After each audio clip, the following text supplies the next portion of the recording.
Today's topic, lungs.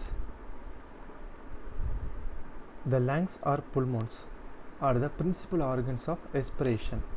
The two lungs, the right and the left lungs, are situated in the thoracic cavity, one on either side of the mediastinum. So mediastinum is the area it encloses the heart and the other great blood vessels. So the two lungs are covered by pleural sac. The main function of the lungs is to oxygenate the blood. Each lung is large, conical, pyramidal shaped, with its base resting on the dome of the diaphragm. Here you can see the dome of the diaphragm. The base of the lungs are resting on the dome of the diaphragm, and the apex of the lungs extending into the root of the neck. So the lungs are attached to trachea by principal bronchi, and the lungs are attached to heart by pulmonary vessels like pulmonary artery and veins. Here the trachea attached to lungs by the principal bronchi, and the heart, this is the impression I will show. The heart is attached to the lungs by the pulmonary vessels like pulmonary artery and pulmonary veins. So let's discuss about the difference between the right and the left lung. The right lung is BLS, broader, larger, shorter, while the left lung is NLS, narrower, longer and smaller. So the weight of the right lung is 700 gram, while the weight of the left lung is 650 gram.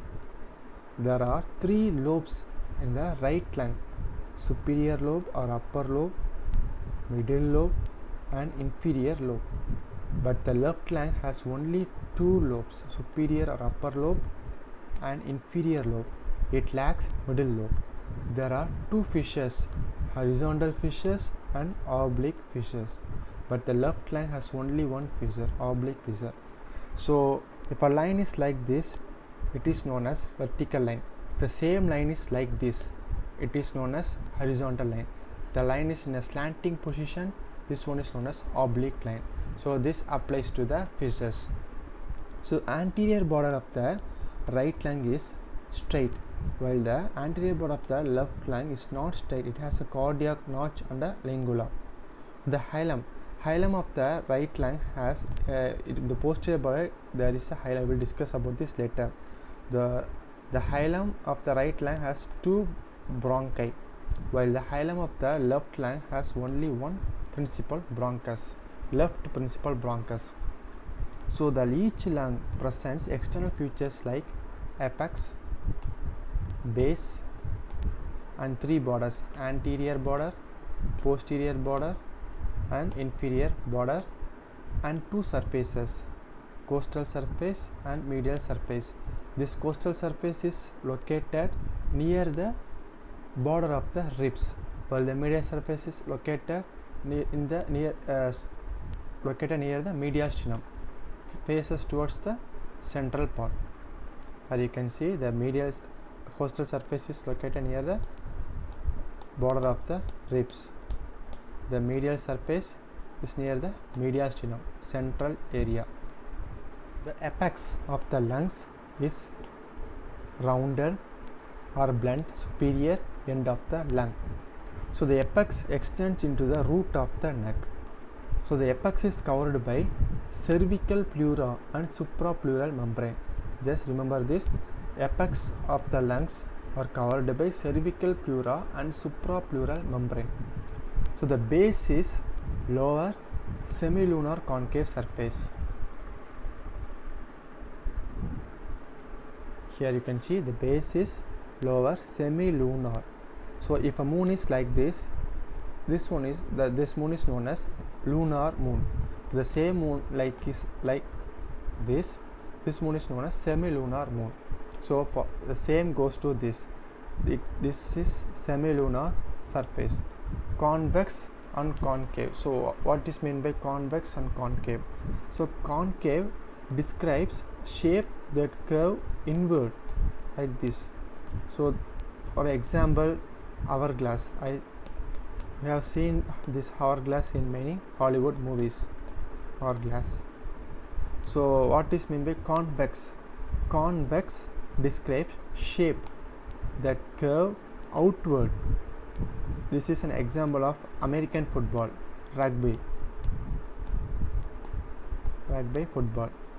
So concave describes the shape that curves inward, and convex describes the shape that curve outward. So the base of the lungs is lower semilunar concave surface. The two bases rest on the dome of the diaphragm. So hence it is also sometimes called diaphragmatic surface. So the anterior border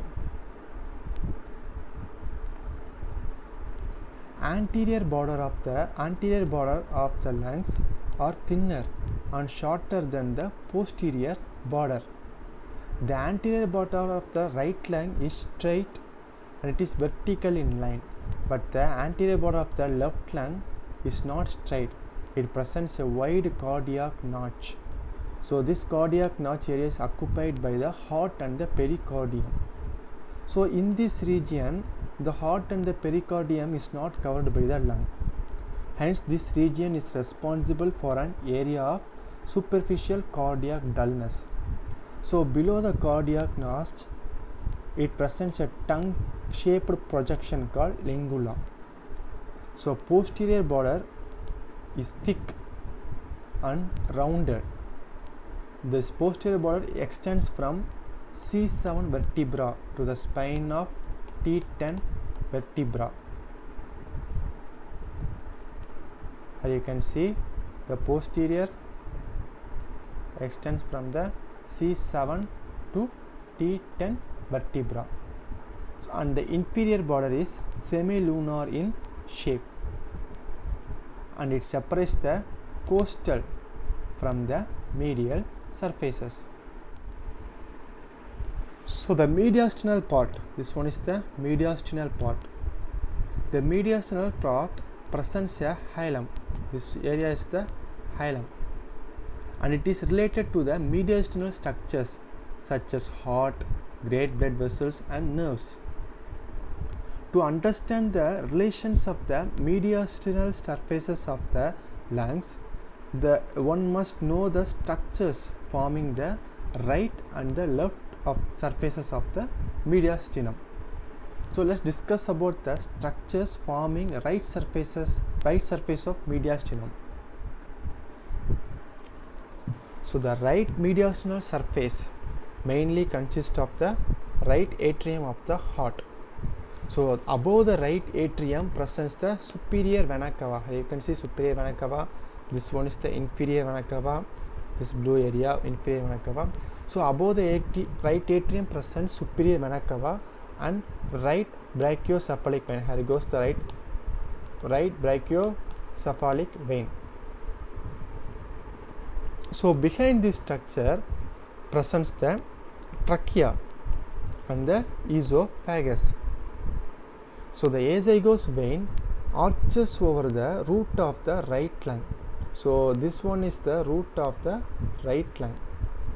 So azygos vein arches over the root of the right lung to terminate into the superior vena cava.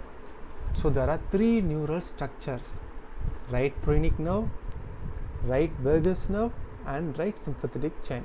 And you can see this one is the right phrenic nerve, right vagus nerve and right sympathetic chain.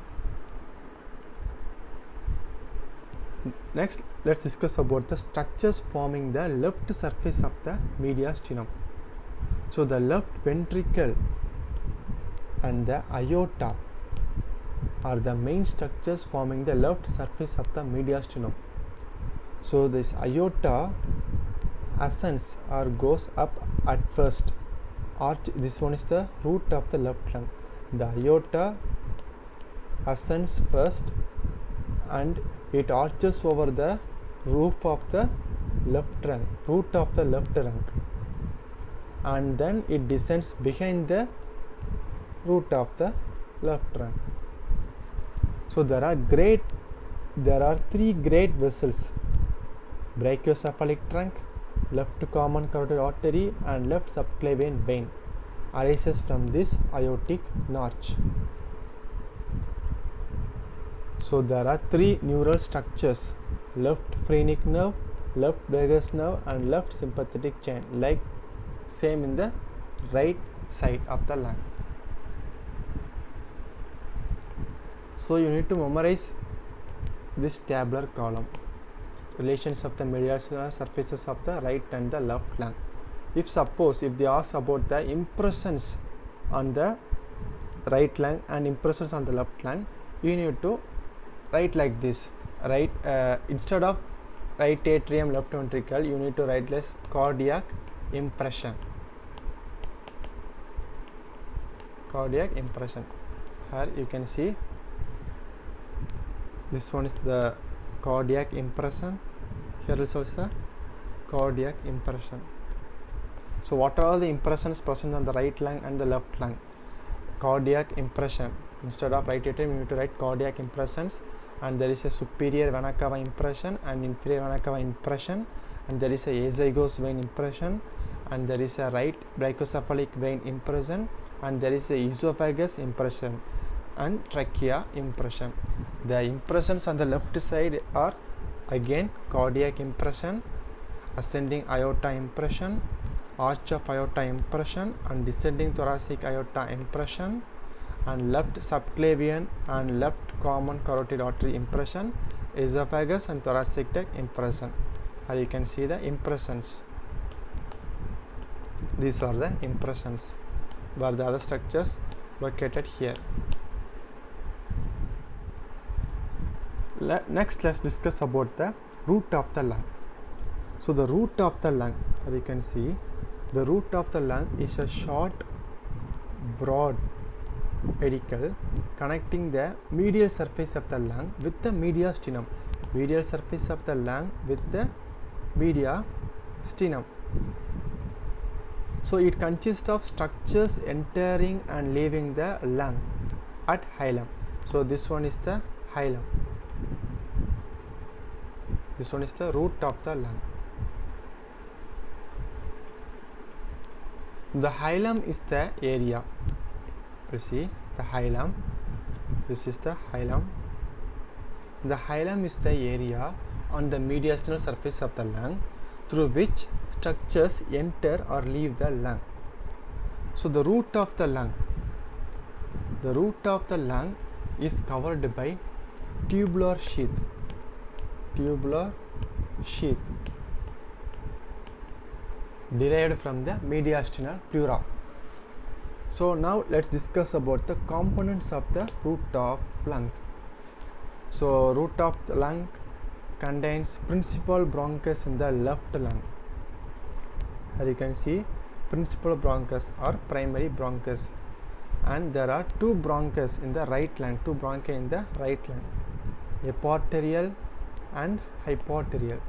So there is only one bronchus in the left principal bronchus and two bronchi, epiarterial, hypoarterial on the right lung. So next is pulmonary artery. There is one pulmonary artery on the right and one pulmonary artery on the left side, and there are two pulmonary veins on the right and two pulmonary veins on the left side. Here you can see pulmonary vein, superior pulmonary vein and inferior pulmonary vein, superior pulmonary vein and inferior pulmonary vein. And there is only one bronchial artery on the right side, but there are two bronchial arteries on the left side, and there are bronchial veins on the right and the left side, and lung lymphatic nodes on the right and the left side, as you can see. So to make it easier, you need to memorize this diagram. So principal bronchus, again principal bronchus in the left lung, principal bronchus in the left, principal bronchus in the left lung, and there is two principal bronchi in the right lung, epiarterial and hypoarterial bronchus, and there is only one bronchial artery, but there are two bronchial arteries on the left side and there are two pulmonary vein on the right and the left side. Superior pulmonary, inferior pulmonary vein, inferior pulmonary vein. Next, let's discuss about the internal structure of the lung. So the lung is mainly made up of intrapulmonary bronchial tree. So this intrapulmonary bronchial tree is concerned with the conduction of air to and fro from the lung, and pulmonary units. So this one is concerned with the gaseous exchange within the lung. So the bronchial tree consists of principal bronchus, lobar bronchi, and terminal bronchiole and respiratory bronchioles. So the trachea divides outside the lung. The trachea divides outside the lung into two primary principal bronchi, right and left, for right lung and left lung. So this trachea divides outside the lungs at the level of T4 vertebra. So the right principal bronchus is shorter, wider and more vertical. So it is about 1 inch, that is 2.5 centimeter long, and it lies more or less in line with the trachea. So you can see this is the vertical line. The right bronchus lies more or less in line with the trachea, while the left principal bronchus is narrower, longer and more horizontal. It is not vertical, it is horizontal than the right side. So it is about 2 inch, that is 5 centimeter, 2 inch long, and it does not line with the trachea. So on entering the lung, here you can see, on entering the lung, the right principal bronchus divides into 3 lobar bronchi. Here 3 lobar bronchi. So one for each lobe of the right lung. So right lung has 3 lobes. So this lobar bronchus is for, the name itself says lobe, so it gives for the 3 lobes. One lobe, first lobe, second lobe and 3 lobes. So the left principal bronchus on entering the lung divides into 2 lobar bronchi because it has only 2 lobes. The left lung has only 2 lobes. So one for each lobe of the left lung. So each lobar bronchus divides into tertiary bronchi or segmental bronchus. So one for each pulmonary bronchopulmonary segment. Here this lobar bronchus, one each for 3 lobes, and this lobar bronchus divides into tertiary bronchus, and this tertiary bronchus is for the bronchopulmonary segments. There are 10 bronchopulmonary segments on the right side and 10 bronchopulmonary segments on the left side. So this segmental bronchi or tertiary bronchus divide repeatedly to form very small bronchi called terminal bronchiole. This one, it divides repeatedly to form terminal bronchioles. So this terminal bronchiole gives off respiratory bronchiole. So this respiratory bronchiole does not have cartilage in their walls. This respiratory bronchiole does not have cartilage on their walls. So each respiratory bronchiole provides air to a smaller portion of the lung called pulmonary units. These are the pulmonary units. So this pulmonary units is concerned with the gaseous exchange within the lung. So each pulmonary unit consists of alveolar duct, atrium, air sacules or alveolar sac, and alveoli. So now let's discuss about the arterial supply of the lungs. So the lungs are supplied by 2 sets of arteries. bronchial arteries and pulmonary arteries. The bronchial arteries supply nutrition to the bronchial tree and pulmonary tissue. So the right lung is supplied by one bronchial artery. We discussed earlier, the right lung is supplied by only one bronchial artery, but the left lung is supplied by two bronchial arteries. The pulmonary artery, so the pulmonary artery supply, there is one pulmonary artery and there is one left pulmonary artery, but there is only one bronchial artery on the right side, two bronchial artery on the left side. So this pulmonary artery supply deoxygenated blood to the lungs.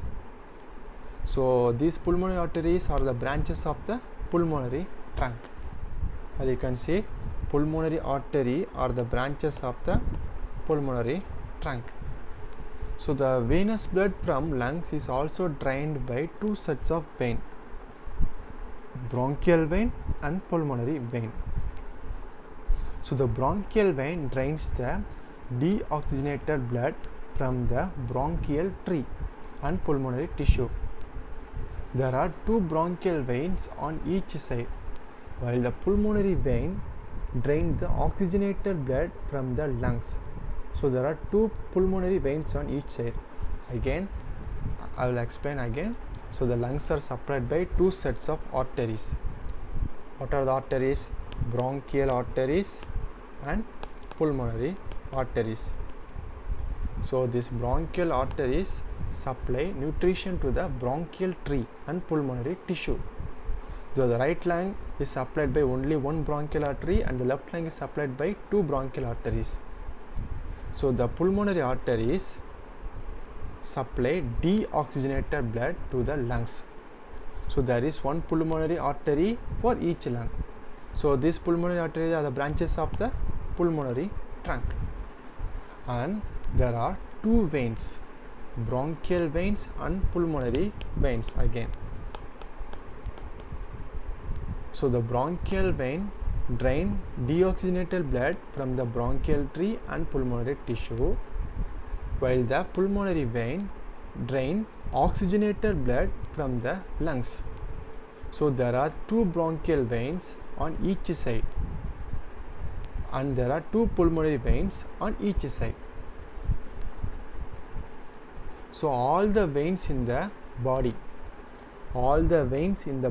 drain deoxygenated blood except one vein, that is pulmonary vein, that drains oxygenated blood from the lungs. Again, all the veins in the body drain deoxygenated blood except pulmonary vein. It drains only oxygenated blood. Next, all the arteries of the body supply oxygenated blood except only one artery, pulmonary artery. It supply deoxygenated blood to the lungs. So again, pulmonary veins is special.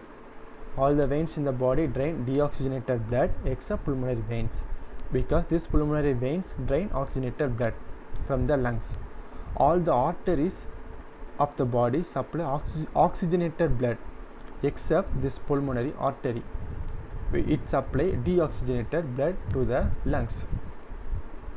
The bronchial arteries provide nutrition to the bronchial tree.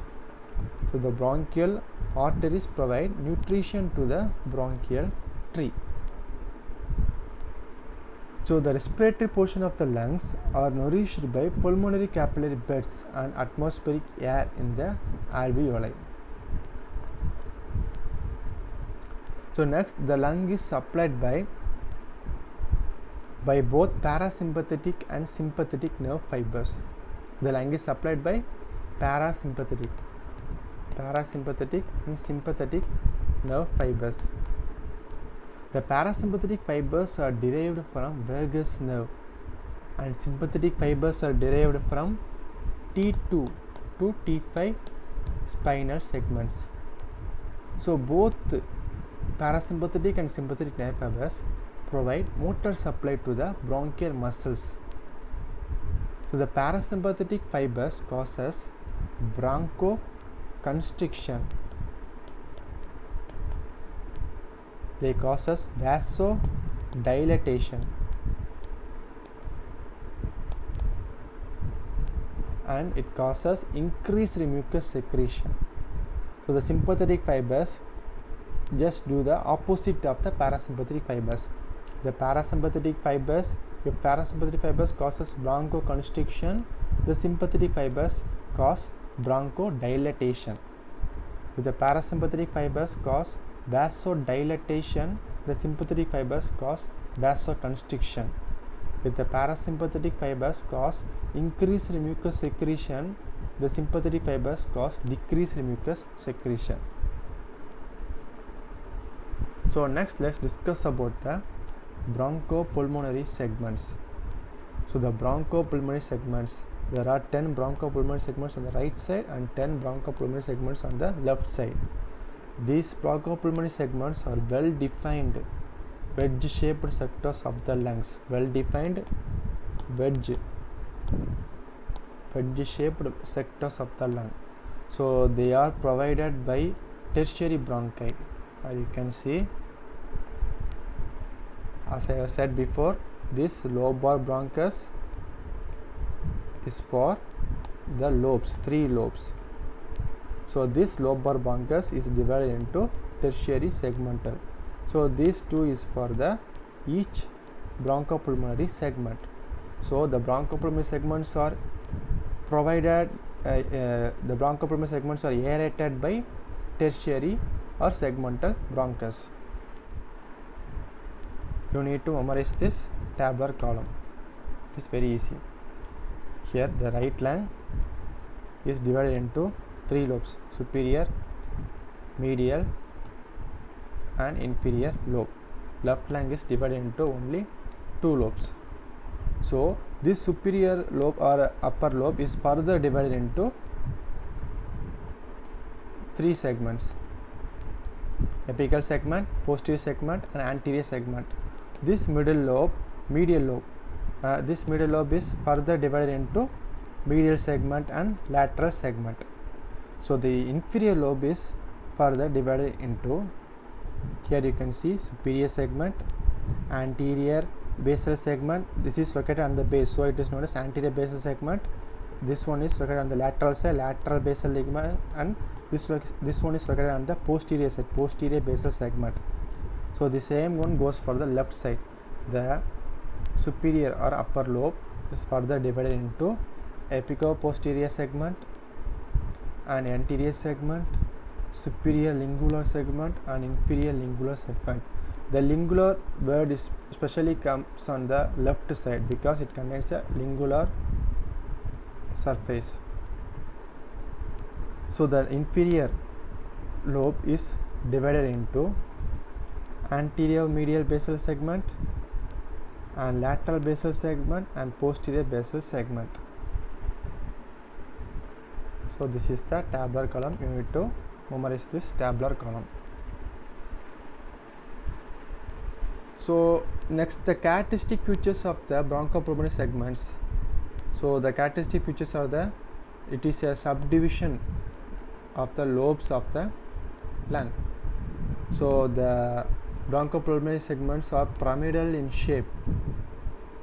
So it is surrounded by connective tissue. So bronchopulmonary segments are aerated by segmental bronchus or tertiary bronchus. As you can see, tertiary bronchus.